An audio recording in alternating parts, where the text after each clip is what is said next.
This is a Purple Line Express. Hi guys, this is Kate Keneally with Folio in Chicago.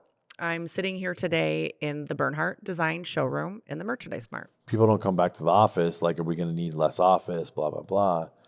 But here's the reality. Yeah, and some of our products on our website are designed by international icons like Luca. This is Merchandise Mart.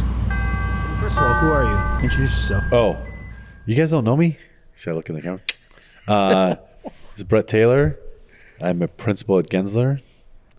I'm relatively new. I just completed my first year and then get fired. Thank God. What do Catholics do? I don't know how that goes, but I'm not Catholic. So new work. How much is actually new work? So here's interesting. So I'm glad you brought this up, Felix. Thanks for bringing this up. No problem. Because I actually got super mad, like literally a week ago. So we had the CEO of Gensler was in our office a week and a day ago, and this happens all the time, right? Like at big companies, like the CEOs come in, they like do a critical analysis, like we're a big office. How are you guys operating? Like just diving in, just like a checkup, right? Just making sure. Can I help? Can I give some thoughts on efficiency or whatever? And so like people are going around and like talking about, we've done this, and I'm like, no one's talking about any of my work. Like nothing's coming up. And I'm like, I don't understand. Like this is my first time being involved in this. I'm not a big like pound my chest, like stand up and but people are really going at it like with some minuscule shit. So I just on a piece of paper, I'm like, I don't really, I'm so, like a lot of us, I'm so fucking busy. I literally spend most of every day when I'm working, just like putting out fires, trying to keep the wheels from falling off. I'm just like, boom. And so I don't really think about the scale of it all. So I'm sitting on a piece of paper. What are the projects in the last year? Are you left-handed? No, I'm just curious. Are you left-handed? No. Okay. I write right-handed. Okay, go ahead. Keep going. So weird? you're writing it down? I know. I was just curious if you were left-handed. No, I'm not. Okay. Thank you. You can still be animated. I was just curious if you're left-handed. Felix. So you're writing down all the square footage. Are you writing down square footage or writing down profit? I was writing down a project. I was like, in the last year, in the last year, I'm like, all right, let me just think about this because I haven't really thought about it. Like, all right, in the last year, in which is basically 2020, when like everybody thought the wheels are falling off, like my whole responsibility at Gensler, at least Gensler in Chicago, is building new office buildings.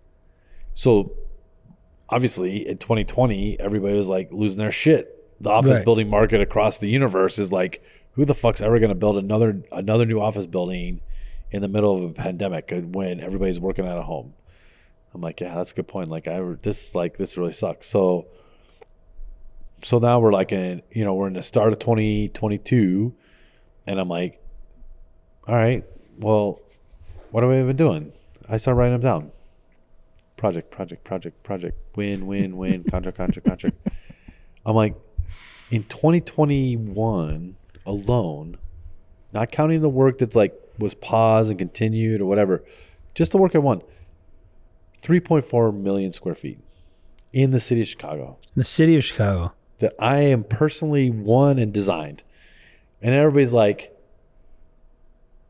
well, everybody else in this room is like, well, we wrote this white paper on how to go back to work. And I'm like, really? You're still talking about this? It's fucking, I think I did this like 4 podcasts ago, like about the fucking return to work Olympics. Like, it's like, Jesus Christ. Like, This is not a thing anymore. It literally isn't a thing. Like, stop it.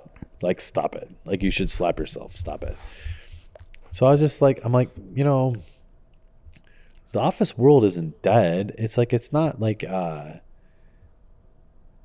it's just, you have to think about the paradigm of like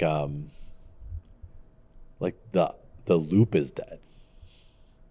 Like the opulence of office is dead.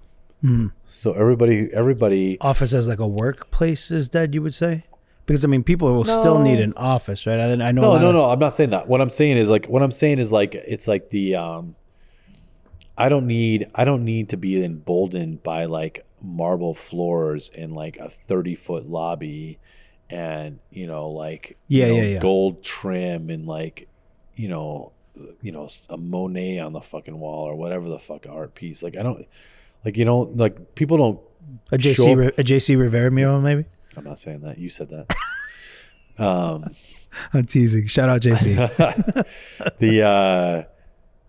I think there was a point in time where like people where that was a thing, right? Like it's like you're the prestige of the office like emboldened you. Like you felt empowered because you were like, I'm at one of the best firms. I'm doing this. Like it's like, and it like that actually. Not in a bad way. That did work for a couple generations, but now that doesn't work. I don't think it's a pandemic thing, and I think that's where I think this is where the return to work and all this other stuff is like it's irritating me because it's like it's not the pandemic. Like the pandemic like fast forwarded. Well, yeah, that's what they say. It accelerated everything of what people really care about. And it's not, it's just not the same of like the company brand or motto or like self-professed culture isn't like driving people to like go into work or do their work, right? And people are still trying to figure it out, but to you, like as an individual, what do you think would drive someone to work? Like what do you want your space to be like in a perfect world? I mean, this is how we were talking about my time in the Marines, and I like but here's a couple. I thought about this a lot because I'm forced to think about it a lot because everybody keeps trying to force feed me this return to work bullshit. So like, here's how I think about it. I really, really believe in it. And maybe the Marines, just because they've been around forever, like just got it right, and they've just been right for a long time. And the Marines really like more so than any other branch of service, like they fundamentally believe in what they call small unit leadership. Like they build the entire Marine organization is built on the smallest capable unit that can accomplish a task. And then they build the whole organization is built on a collection of those people. So like if this task takes 4 people, all right, that's a unit. That unit can do almost anything I need it to do. I can redistribute it anywhere. It's a tight-knit, purpose-built, 4-person, just highly efficient unit. 4 different skill sets, all working together that can accomplish fucking anything I tell them to do. It doesn't matter. Go get that hill. Go lay some sandbags. Go make some food. Whatever it is. These guys can do it all. So that you take that highly efficient 4-person group. They eat together. They sleep together. They know each other. They have phones. They like do everything. They know all this stuff. They are built to just do. They're not micromanaged. They don't report in some way. They're just like, do that task and tell me when you're done. Mm-hmm. Have a good day. And then you build in the Marines, you build a squad out of 2 of those. You build a company out of 3 squads. You build everything out of that mentality. You build it out of like how do you make the smallest unit possible, the most efficient? You give them every last thing they need, period, to be efficient. And then the other thing that overlays on this, which is like, I talk about this all the time. It's an amazing book. I've had to read, forced to read, admittedly, and through my life been like asked to read or like, you should read this, leadership books. They're 99.9% all bullshit. Fucking bullshit. I've read them all, so I know you have not, so you don't know. But leaders eat last is like fucking one of the best. What's that guy's name? I can't remember his name. The guy with the glasses? Yeah. Yeah. The infinite, non-infinite. Yeah. Yeah. Fuck, what is his name? I don't remember. Anyways. But anyway, I mean, the whole point of that is like Simon. David Simon? No, not David Simon. No. Simon something. Yeah. Simon something. Maybe. Yeah. David Simon wrote The Wire, I think. No, that's not the same guy. Not the same guy? Oh, No. Okay. But anyway, but if you put that together with the idea that your success as a leader, your success cannot happen until every one of your subordinates' success happens first. In the Marines, the reason they say this, Marine culture, no matter where you are, this happens everywhere. No matter where you are, if you're in good times or bad times, or like there's one hot dog that you have to share among 50 people, like the lowest ranking person in any Marine universe always eats first, and so on up the chain. Always, every single place, whether you're in combat, whether you're at home, whether you're wherever. It's always that way. And they build that culture, that subtle thing builds a mentality of like, I don't have success unless this guy's fed. Unless then that guy's fed. And like, I've seen it. Like, meals go out and like senior officers don't eat because the food's gone. Like, they don't eat. They haven't eaten. They don't, like, there's not some officer freaking chow hall or some other way that they're getting fed. It doesn't happen. It literally does not happen. It doesn't happen. So are you saying that the small mentality should be translated more into the workplace or like space?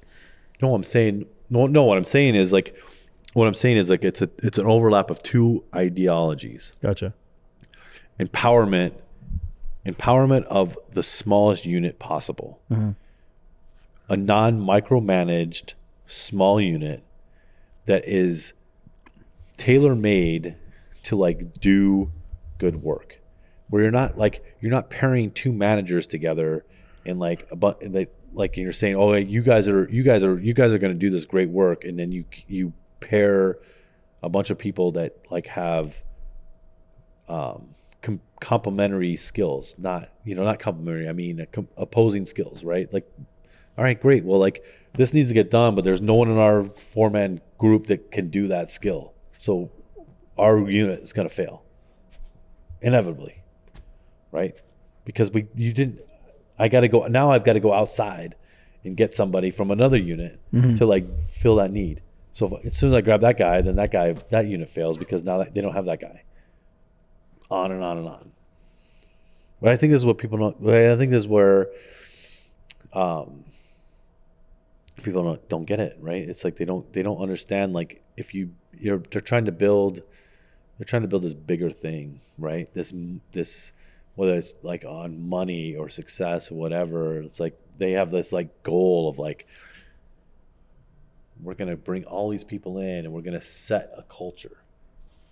We're gonna set the work culture. We're Google, we mean this. We're McDonald's, we mean this. We're whatever, like we mean this. Like, that's not. You don't know. You have no idea. You have no idea what your culture is. Like, your culture is going to be set by the people that you empower to like be the people that are gonna get the work actually done for you, right? So like empower those people. Like, so like when you think about the office and you think about how that translates to business, it's like, I think about this all the time because we as a design firm are like trying to, like, when you hear all this return to work, everybody talks about it. It's like they talk about it as like there's one solution for every business. Like we I firmly believe like we live and die by collaboration and by like idea generation and having the ideas in collaboration with others that have idea. So like if we're not together, if we're not doing that, then we can't do our work. We can't do our work effectively. I don't care what you say. You just can't. If I'm doing a different type of job, there's 100 probably different types of jobs where coming in one day a week and like sharing your ideas and like talking about, hey, here's the direction, and then you go off, like you can probably do your work without ever coming in the office and touch base periodically. But but your product and your different and your small unit is completely different. So like when everybody's trying to sit there and say like, well, this is return to work for like the country, for like the Midwest, for like what type of business? Like I've never heard anybody talk about from a business standpoint, like a different type of business. So, I mean, that's where I think that the knee jerk is like been to go to the West Loop, right? All these companies moving to the West Loop because what the West Loop office offer is like, it just exudes like flexibility, right?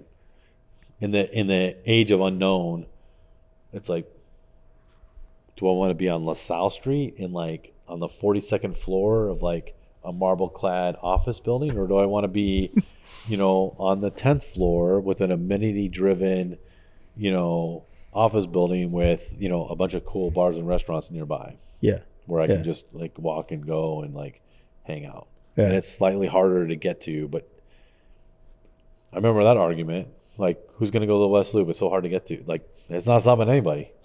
It's not stopped anybody. Yeah. It's like and everybody like, well, they built a Morgan stop. Like, okay, so you're saying like one train stop in like an entire district. I mean, it's like one. And everybody's like, oh, we're good. We're cool. Like, it's like, it's crazy, right? Yeah. It's totally crazy. The West Loop is definitely still that arms race is still happening, if you will. So do you feel like you've always felt that way regarding the office space, or is that something that you are since 2020, 2021? I mean, what has resonated with you? I think last time we caught up on a record was last January too. January 2021. I mean,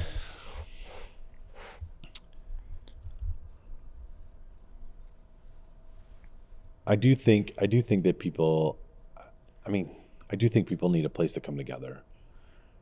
I just think that you have to be careful about how you like set the culture of that, right? I mean, you hear everything, right? Like people mandating days in the office. Some places have never not had a normal work week. Like it's just like they kind of get it when they don't do, but it's like they have never been like, don't come into the office. Like there's tons of companies that have just never they have literally never shut their doors. Yeah. Where I think the majority have like, don't come, they've like legit said you are not allowed / don't come into the office, period, and figure it out. Mm-hmm. Right.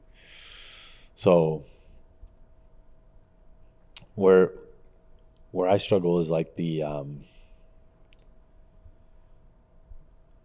how do you define like what your interaction with the teams like means to your culture, right? It's like I feel like a lot of places like want to define their culture by the architecture of their space. Do you have like a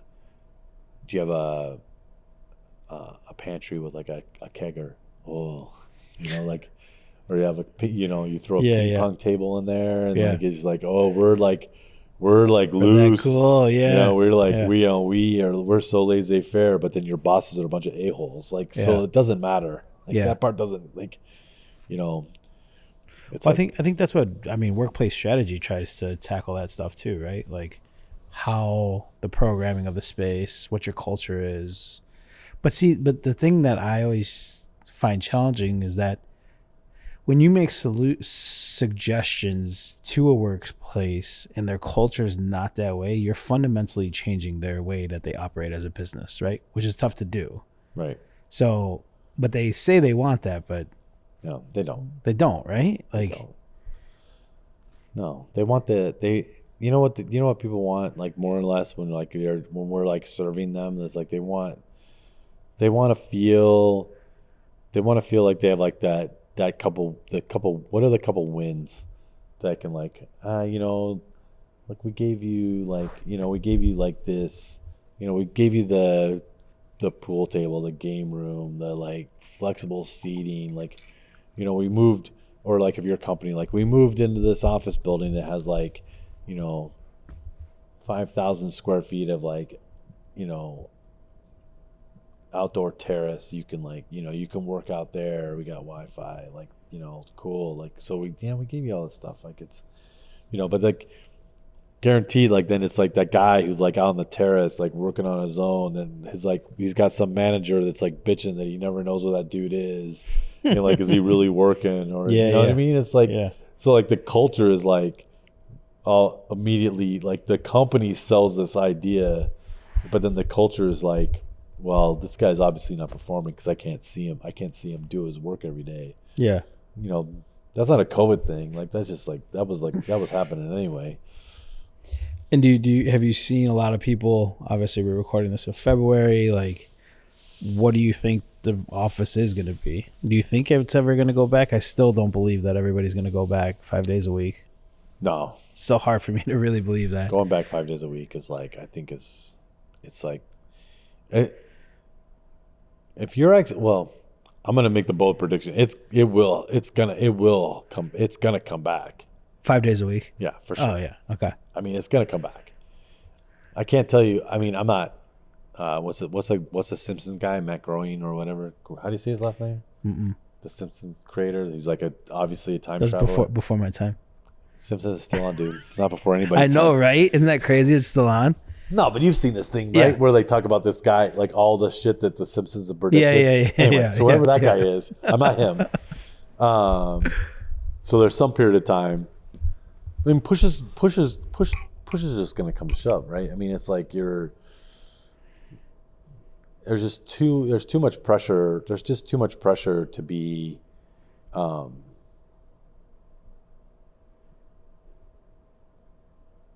if you're like running a company, like, it's just too much pressure to like have a pulse, to really understand that pulse. And so it's just hard to imagine that, like, the majority of businesses are not going to like revert back to like some kind of work day. Standard work day. When you think about the amount of rent you're paying real estate wise. Yeah. If no one's in the office 3 or 4 days out of 7 days, like, you're paying a lot of rent for nobody to be in that office. Yeah. Which is crazy, right? Which then changes the program, which then changes, who comes into the office. Is it group A? Is it group B? Like, what happens then? So it'll be interesting. You know what's funny though? It's like you bring that up, and I mean, this is actually like thinking about this now too, right? Because it's like programming office now. It's actually proven to be true. So like 2 years ago, we were like talking about this, right? And like everybody's freaking out. Like, from the real estate side, we're freaking out about, okay, if like people don't come back to the office, like, are we going to need less office? Blah blah blah. But here's the reality. Like, I don't know how many people were really talking about this, but like, people were doing everything they could to cram people in to like the lowest amount of square footage, right? Hoteling and all this bullshit, right? It was horrible. I hated it. And so now you think about it, it's like people were condensing their space anyway, because they were trying to pay, but they weren't. It wasn't because they wanted their workforce necessarily to come in less. It's just like they're just trying to be super precise. Like, oh, I'm in sales, so like, like 30% of my force is like on the road, so like I should be able to reduce my size by 30% because a hot desk and everybody, it's like no one ever needs a full-time desk, blah blah blah. And then that like translated to like every industry. It was like crazy, except for lawyers. Like, they got off scot-free because like somehow lawyers to this day all need a private office. They cannot literally function as a lawyer. It's like they have a private office with a door. Like, it's just impossible. But God bless them. Like they figured it out. But but the reality is, and it's proven true, right? Is like the amount of space because of that kind of 10-year period where it was condensing. But now that you have less people coming in, it's like your office space need didn't change, because it's like everybody needs a little bit more space. Like people aren't comfortable sitting this close. So like your square foot per person's up, you're like everything. So it's like in the end of the day, the metrics just like it like self-balanced, because you don't hear anybody talking about like needing more or less space. I haven't heard it. I haven't heard anybody be like, well, we have like, we have 300 people, but because blah, blah, blah, whatever metric we only need space for 250. No, I haven't heard that once. So you're saying they're taking the same amount of space they would have previously? Because of two things. Because they're not condensing the work. It's like the square foot per person was getting driven to like fucking crazy, like 110. So now it's back to like maybe a manageable like 140, 150. Mm-hmm. So when you just that simple math of like,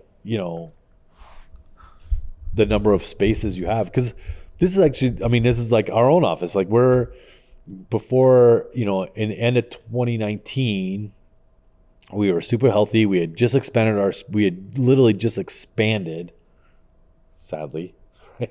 2019, expand. But we still didn't have enough. We literally still didn't have enough physical desks for the number of people at that point in time.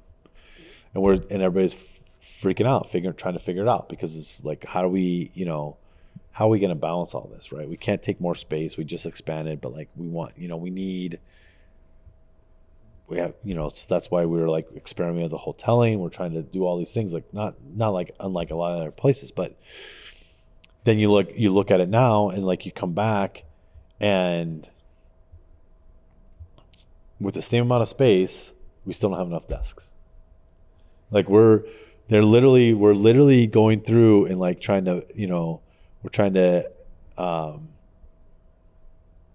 come up with a solution of like how many days a week can like everybody be in. Like, can we have an overlap of like 2 or 3 days? Mm-hmm. And then everybody's crunching the numbers, and we're like, if everybody came in with like a slight reduction of staff and like all the space, like it's like we still can't fit everybody.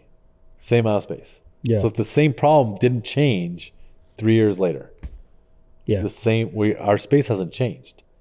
Desks are a little like farther apart. Like, you know what I mean? It's like the amount of space that we need is like the same space. Mm-hmm.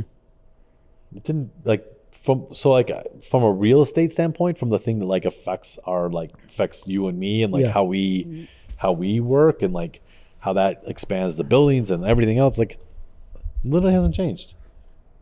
I mean, are you seeing those square footages?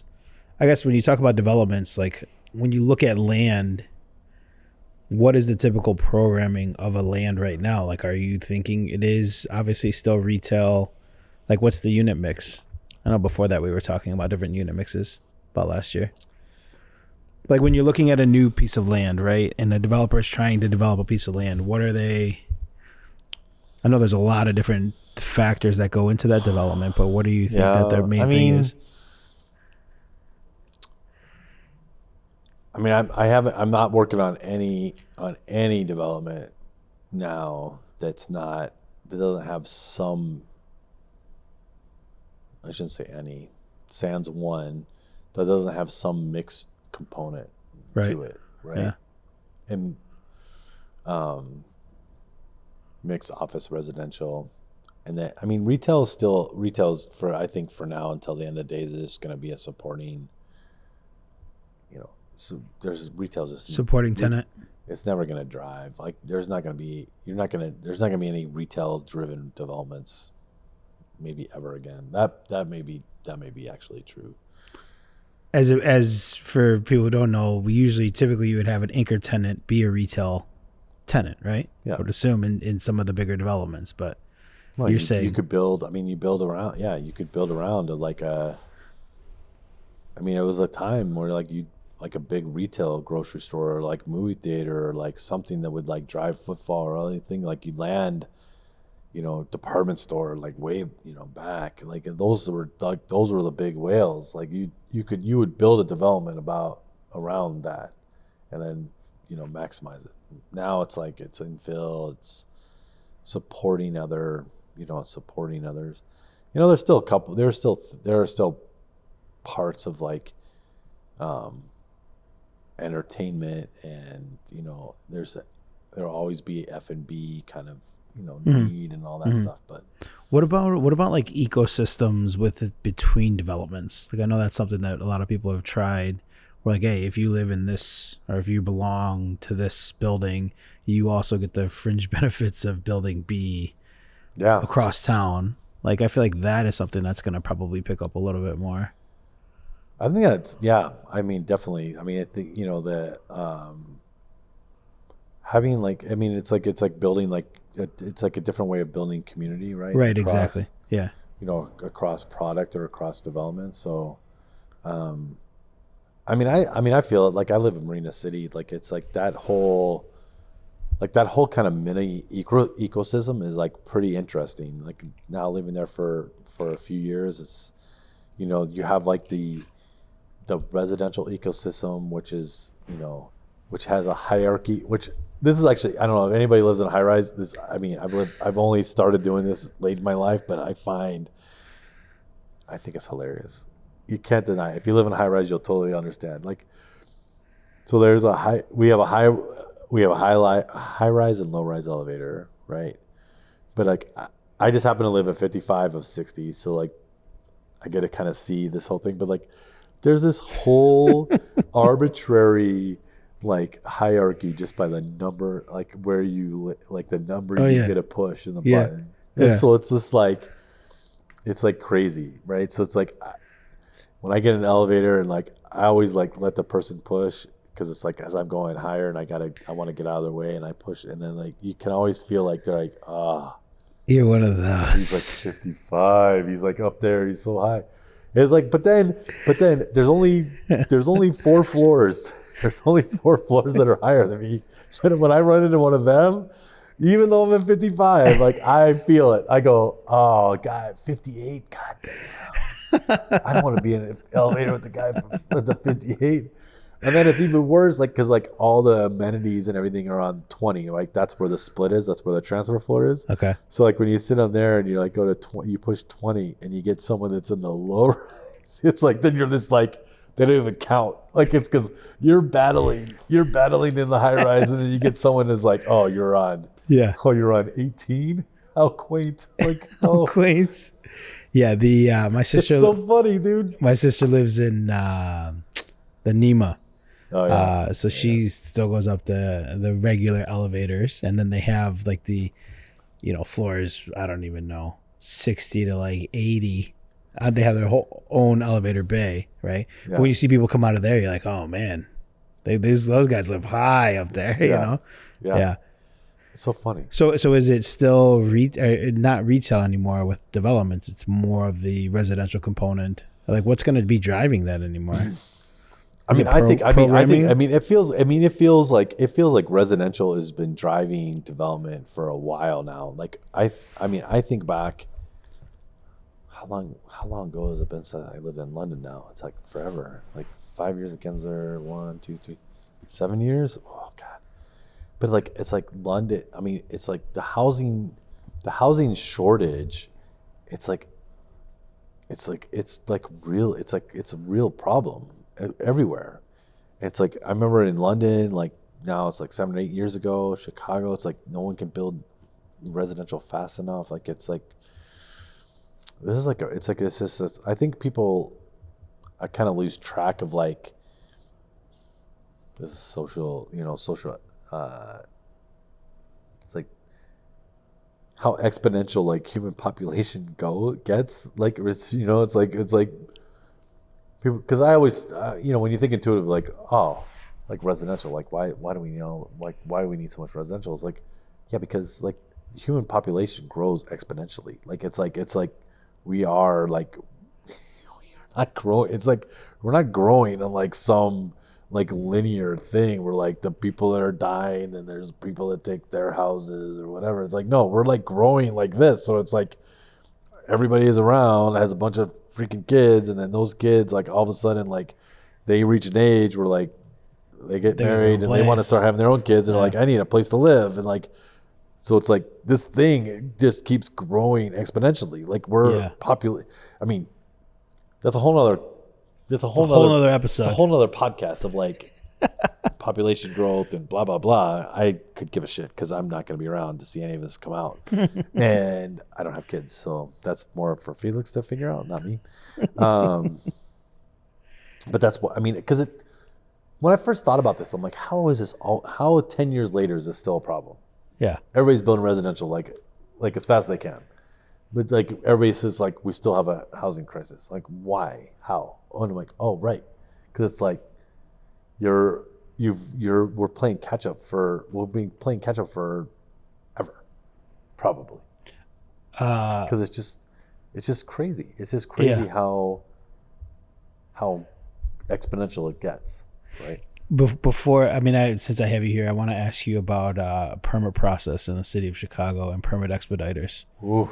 So I know we're coming down on time here, but we are. Tell us really quick for the people who don't know. Permit expediters in the city of Chicago really help push through permits within the city of Chicago, and I don't know if any other markets have permit expediters.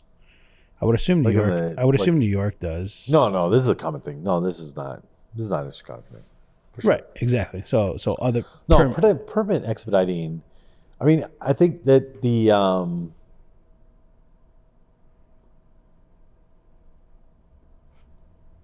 oh man, I was going to go down a whole rabbit hole, but anyway. First off, I'm going to go down this rabbit hole in 48 seconds. You're good. The permit expediting is like absolutely necessary. I mean, it's like it's just like when you hire someone to do like a code review on like a really complicated project. Like there's things and then there's the nuance of what you don't know, right? So like any bureaucracy, there's just so much like paperwork and just like nuance to like all these things. So like I think the term expediting is like a kind of like it implies that they're like going to get you a permit somehow quicker. It's not really what happens. It's not really what they don't really expedite in the sense of like making something happen in a faster way. What they do is ensure that it doesn't take longer than it should. It's like whatever the anti-expediting. It's like they keep delays from happening, right? They're just the ones who are on top of you, like, hey, you got to get this to water guy, you got to get this to this guy, you got to get this to this guy, like this guy needs this. Like they're the guys who like keep you on your toes of like understanding like where all the bureaucracy lies. It's like I've been doing so many like planned, it's like the same thing. Like I've been doing so many planned developments over like the last 5 years that I could do that job in the same way, right? It's like I could probably hire myself out and just be like, look, I will guide you through the entire like plan development process. Like if you want to do it, I'll just tell you when you need to submit X, Y, Z, like when you need like the city needs a PowerPoint here. It's stupid, but you do. Here they need PDFs here. They need this here. They need this here. This one's got to be 9 by 11. This one's got to be landscape. This one's got to be this. Like there's just so much, but it's like until you've done it a few times, like it's like impossible because just reading the checklist doesn't tell you like what they really need to like get it approved quickly. That's where the expediting comes in. So they're definitely necessary. But I agree they're necessary. I just think it's interesting that like it's a thing, right? No, but this is where I was going to go. This is what always makes me think about this. Fundamentally, what irritates me about permit expediting and code reviewers and CMs for that matter, and just as a purist architect, like the fact that we have as a profession just allowed ourselves to be so risk adverse and so kind of laissez-faire about this thing. Every single one of these spin-offs were just what the architect did. It was just you did it. You did it. You're saying the responsibility used to be just with the architect, Right? Being responsible. You for got paid a shit ton of money, and you did all these things. You didn't spin it off, and Sure. everybody just allowed all these there's so many fucking industries now that are just paper pushing industries that used to just be what we did. It just boggles my mind. It's how did this happen to us? How did it happen? Before we sign off, how did that happen? Risk adverse. Risk adverse. Risk adverse. So money, liability. Money and liability. It's how do you? I don't want to deal with construction. I don't want to deal with this. I don't want to deal with this. I don't want to deal with this. And but now we look back. But here's you did it to ourselves. We look back and you're well, out of all the professional service industries, architects are by far the most commoditized. Everybody complains about this all the time. And why is that? Because the only true value that architecture firms now offer, really, in the end of the day, is aesthetic. Arbitrary, totally subjective aesthetic. Commoditized. I'll pay you more because I like your design. I'll pay you less because I just need a guy to stamp a drawing. There's no all the other things that truly add the value and give you market share and all this stuff. Maybe some brand, someone's gonna say, I want a Gensler building, an S1 building, I want a piano building, I want a Foster building, I want a whatever. There's some part of that maybe that doesn't win a lot of people that work, right? Mm-hmm. So it's you've got to build it on relationship, you got to build it, but it's you build it on commodity. Yeah. And not, it's engineering is probably next, but then you look at the other serves, lawyers aren't they haven't spun off other they just other do services. They don't do it. They just do it. So what's the goals for 2022? I'm just on a high note here. I made it through the first month. My biggest legit goal, because I've only taken golf seriously since COVID, is I want to consistently break 100 in 18. I mean, don't judge me. I just can't. For the life of me, I can't do it. I'm 110. I'm 110. I just need, somehow I got to take 10 strokes. Oh, that's a lot. I got to figure it out. I got to get 10 strokes. Have you ever had lessons? No, but this is I'm going to take lessons. At the end of last year, I got custom fit clubs. So I'm destined for greatness. Nice. Well, good luck with that, man. I'll be out there. I'll help you. Beyond that, we'll do it together. Oh, really? You want to go golfing? Anytime. I'm not a good golfer, but me neither. I just told you I'm 110. Yeah. All right. It's by definition bad. Can you keep track of just one ball? No. That's my goal. Is to just hit one ball the whole day. No, that's never happened to me. No. Okay. Not once. Gotcha. I mean, literally, I don't think ever. Yeah. I've never not lost a ball golfing. It's never happened. Well, not a single time. Thanks for coming up and chopping it up. Real slow. Sir. Love it. Well, my thoughts and prayers with you, and congratulations ahead. Thank you. Of your inevitability, fatherhood. Fuck, man. Thank you, crazy. Man. Yeah, man, it is fucking wild. But we all will. Those things this big. Yeah, right. Jesus, who knows? They grow fast, though, right? They do. I hear you have to just let them sleep, and they'll grow. But yeah, we'll catch up definitely more throughout the year. I think this should be a reoccurring bi-weekly thing. So yeah, maybe we'll do one that's just all jokes though. Look forward to it. Topics. Yeah. Well, you take them serious, so It's my fault. you drive it. Yeah, that's a good point.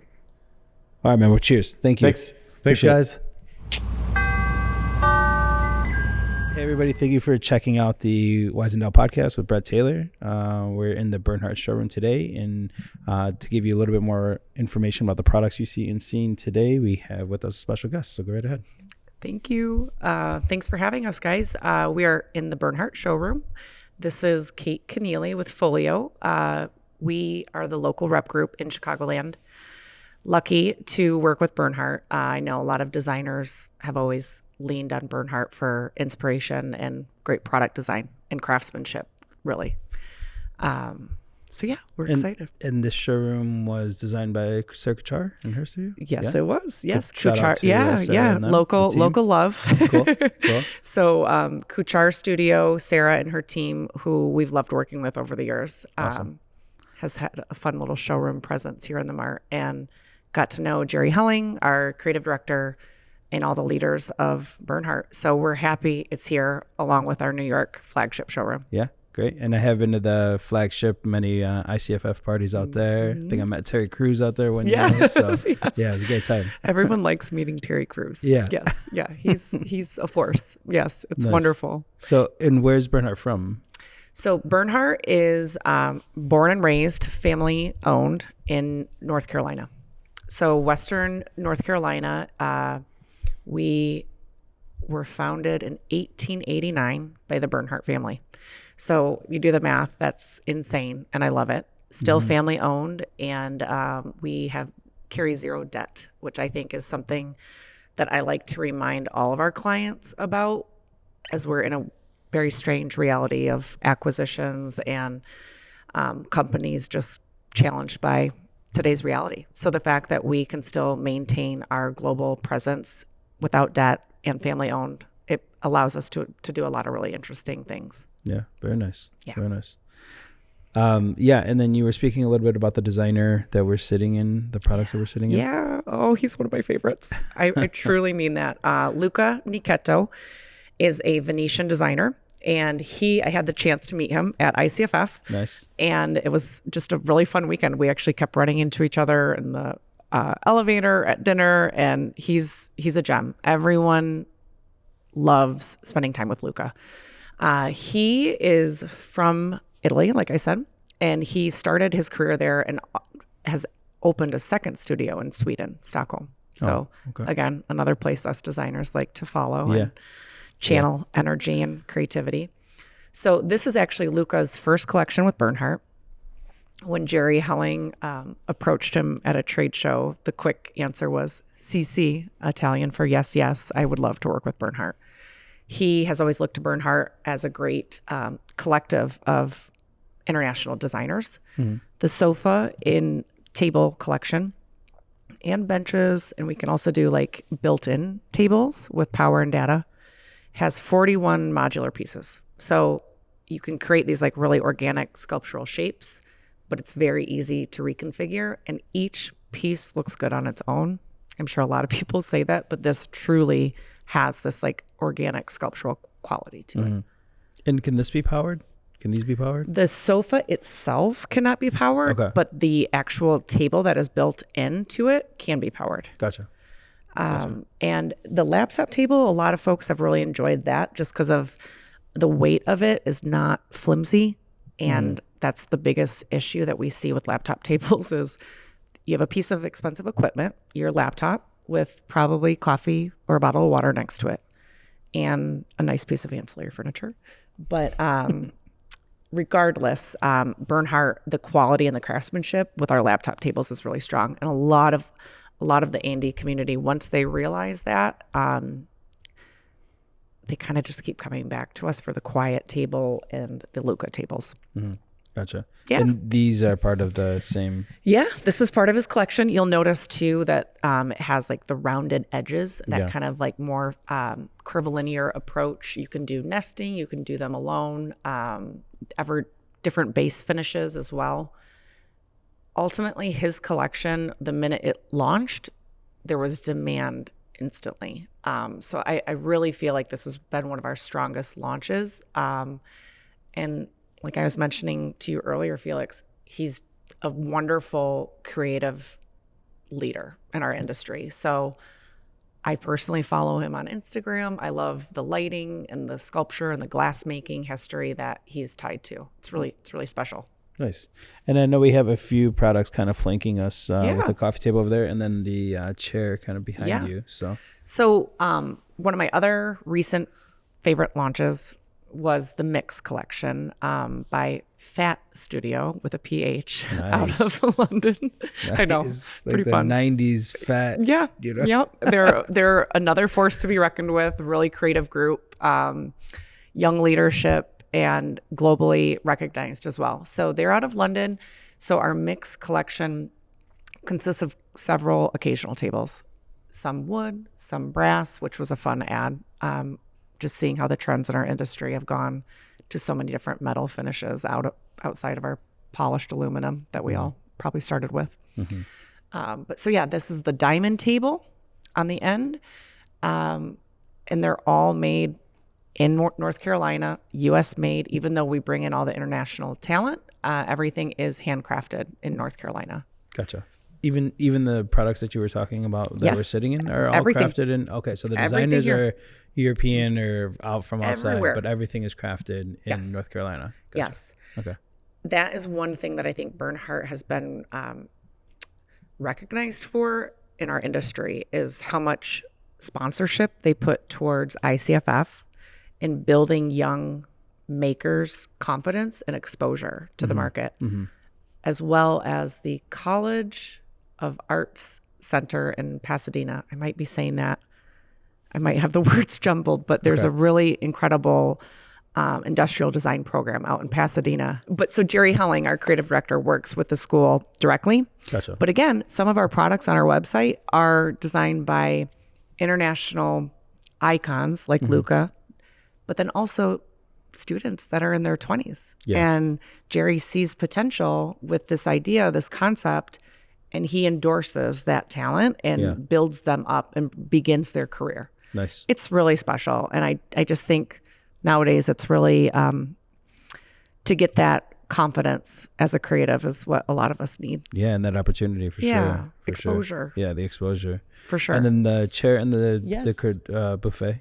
So right behind us is the Matinee chair, which is a really beautiful guest chair, dining chair, cafe, multi-use type of chair. Again, all the different beautiful Bernhardt wood finishes. And one of my personal favorites is the Matera Credenza. And that is designed by Claudio Bellini, who is also an Italian icon. I've admired him back into my design school days. He's done several pieces for us recently. So the Kylo chair and the Matera Credenza and Matera conference table. Nice. The best detail on that piece is the metal frame. So there's a fin leg, and you can do it in your polished, your brushed bronze or silver. It's beautiful, and you can see it through the frame. Like as you open the doors, there's this little glimpse, and Nice. everyone in the market loves it. It's just that attention to detail. You can do a solid surface top too, which makes anything special, Yeah. Yeah. fancy. Cool. So where can people follow you guys? So Folio, our strongest presence would be our Instagram account.